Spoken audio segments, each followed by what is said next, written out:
Président, que peut-on tirer de votre visite dans ce stade de Lat Diop? Oui,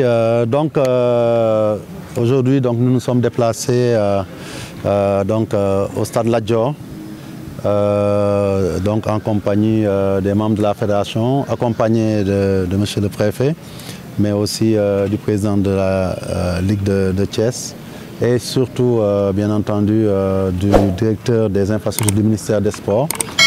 Cela afin d'évaluer les travaux en cours au niveau du stade, qui est aujourd'hui le stade de l'équipe nationale A, mais aussi de notre sélection, et qui depuis 2 ans accueille aussi beaucoup de compétitions internationales comme sous-régionales.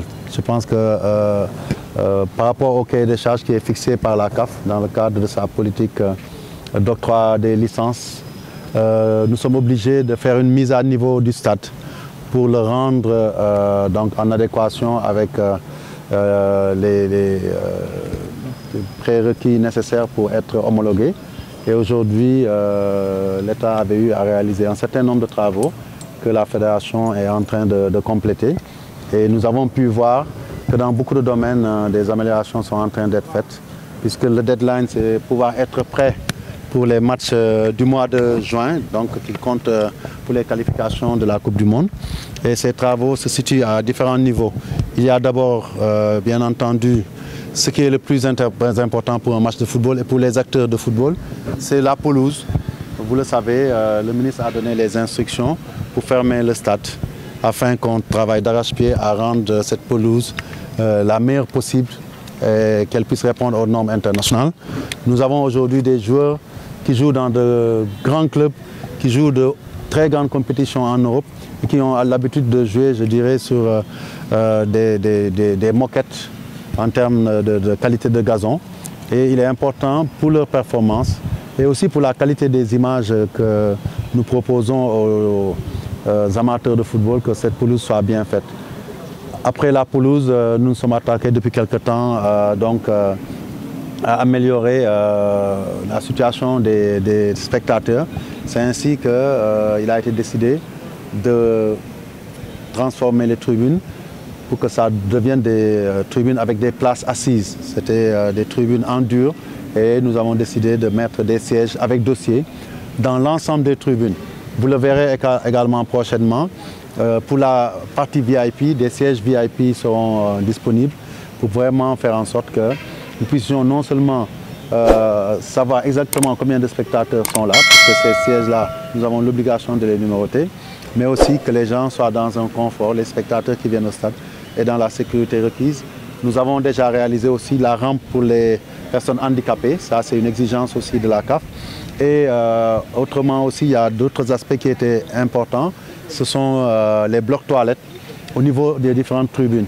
Aujourd'hui, après avoir réalisé les blocs toilettes de la tribune découverte, nous sommes en train de faire les blocs toilettes des 4 tribunes virages et nous sommes aussi en train d'agrandir les vestiaires aussi bien de l'équipe nationale A que des visiteurs. C'est important et nous avons aussi aménagé les bureaux qui servent aux officiels de la CAF. La salle de presse ne sera pas en reste.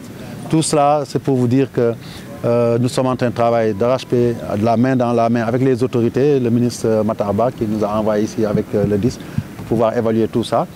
Les travaux seront répartis entre la fédération et le ministère pour que ce stade-là, en attendant que les autres infrastructures soient prêtes, notamment le stade du Sénégal à Diamniadio, puisse être un stade référencé, stade de niveau international, parce que quand même, aujourd'hui, on sait qu'avec le niveau de notre équipe nationale et de notre football, il est important d'avoir une infrastructure de qualité qui puisse accueillir toutes nos compétitions. Et je pense que nous sommes sur la bonne voie. Une fois que tout sera fait, notre responsable des licences va rendre compte à la CAF qui va envoyer les inspecteurs pour évaluer. Nous bénéficions actuellement d'une dérogation jusqu'à la fin de la saison 2020-2021, mais ce que nous voulons, c'est une homologation définitive.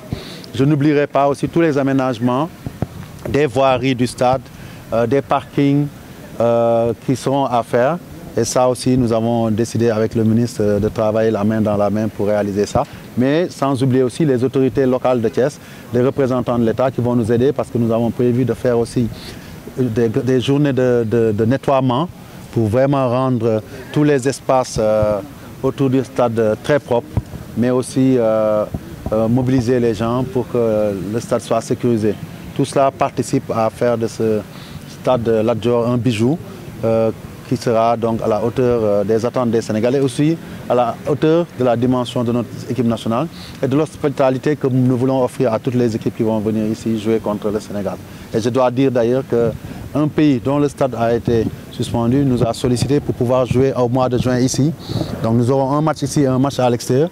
Et très certainement, quand nous serons à l'extérieur, si avec le bien entendu la bénédiction du ministre de tutelle, ce pays-là pourra jouer ici au stade Lat Dior. Donc ça montre que la nécessité de réaliser cette infrastructure, d'en faire une infrastructure de qualité, ne profite pas qu'au Sénégal, mais aussi à des pays qui aujourd'hui sont mal lotis en termes d'infrastructures.